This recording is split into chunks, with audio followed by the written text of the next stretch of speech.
mag-review po tayo sa Cuisinart na blender po. Ngayon po ako mag-shake po ako ng strawberry with banana and avocado ho. So far po, matagal na ho namin itong gamit. Ang review ko lang dito ay okay siya. Recommended ko po siya na gamitin kumpara po sa ibang brand. Kaya po may 3 settings po siya.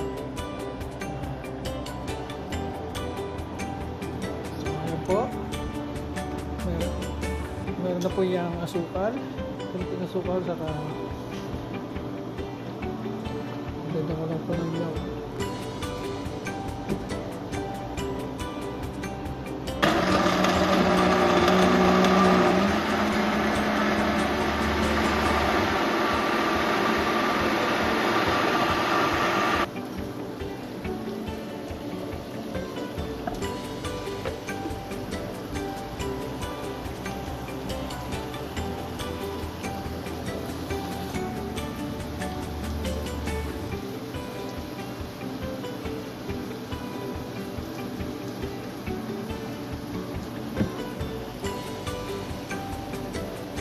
So ito po, I recommended nyo po na okay siyang gamitin tong brand na to. Ilang beses ko na po siyang ginagamit at saka hanggang ngayon hindi pa siya pumapalya. Kaya okay siyang blender ho. Ito lang po ang masasabi ko sa Cuisinart. Thank you.